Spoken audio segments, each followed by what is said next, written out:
केंद्र सरकार शेतकऱ्यांना संपवण्याच्या मार्गावर असून कॉर्पोरेट घराण्यांच्या इशाऱ्यावर कार्य करत असल्याचा घणाघाती आरोप राकेश टिकैत यांनी केलाय।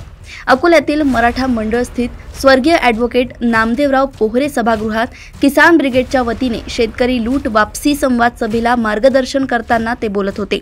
यावेळी किसान ब्रिगेडचे संस्थापक राष्ट्रीय अध्यक्ष लोकनायक प्रकाश पोहरे यांनी देखील सरकारने शेतकऱ्यांची 61 लाख कोटी रुपयांची लूट कशी केली याची जंत्रीच मांडली।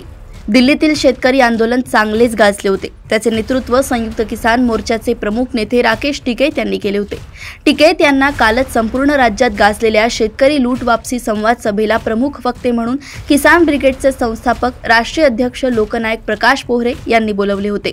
यावेळी त्यांच्यासह अशोक ढवळे यांच्या अध्यक्षतेत झालेल्या या संवाद सभेत ज्येष्ठ शेतकरी नेते विजय कृष्णन, प्रहार संघटनेचे अध्यक्ष बच्चू कडू, शेतकरी नेते रविकांत तुपकर, अर्थतज्ञ विश्वास उटगी, अजित नवले, पुरुषोत्तम खेडेकर, अजय भगत, कोटेश्वरराव, विजय कृष्णन, प्रशांत गावंडे, ज्येष्ठ पत्रकार पी साईनाथ, गुरमीत सिंग, रविंदर सिंग, रुपाली पाटील, प्रदीप देशमुख प्रामुख्याने उपस्थित होते।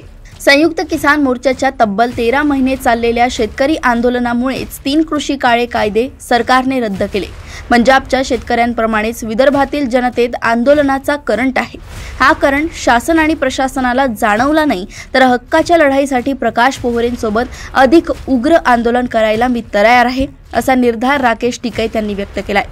MSP आणि शेतकऱ्यांच्या इतर मागण्यांसाठी पुन्हा एकदा रणशिंग फुंकलं जाणार आहे, म्हणून आपल्या न्याय हक्कासाठी देशभरातील शेतकऱ्यांनी एकसंघ होण्याचे आवाहन संयुक्त किसान मोर्चाचे नेते राकेश टिकैत यांनी केलंय। किसान ब्रिगेडचे सर्वेसर्वा लोकनायक प्रकाश पोहरे यांनी पॉवर पॉइंटद्वारे शेतकऱ्यांच्या मालाच्या संदर्भात आजपर्यंत कशी फसवणूक करण्यात आली याचे सचित्र सादरीकरण केले। प्रकाश पोहरे म्हणाले, किमान 13 महिने देशाची राजधानी दिल्ली येथे न भूतो न भविष्यती असं शेतकरी आंदोलन, त्यामध्ये 750 शेतकऱ्यांचे जीव गेले, शेतकऱ्यांनी बलिदान दिले आणि सरकारला 3 शेतकरी विरोधी कायदे रद्द करण्यास भाग पाडले। हा विषय समजून घेण्यासाठीच मी संयुक्त किसान मोर्चाचे राष्ट्रीय संयोजक राकेश टिकैत यांना विदर्भात बोलावून त्यांची सभा घेतली। विदर्भातील शेतकरी हे धाडस करतील तो सुदिन।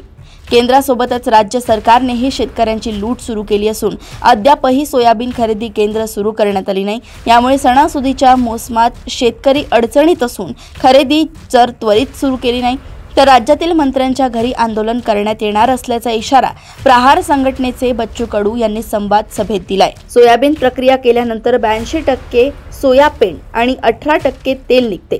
सोयाबीन निर्यात चालू असताना सोयाबीनचे भाव 9,000 पर्यंत पोहोचले होते, पण निर्यात बंद केल्याने शेतकरी संकटात सापडलाय। शेतकऱ्यांची परिस्थिती विदारक असून मुलांची लग्ने होत नाही, घरात अडचणी वाढल्या आहेत। याउलट शेतकऱ्यांची पोरं नेत्यांच्या जयंत्या साजऱ्या करतात, पण आपल्या हक्कासाठी लढायला तयार नाहीत। ही शोकांतिका स्वाभिमानी शेतकरी नेते रविकांत तुपकर यांनी व्यक्त केली आहे।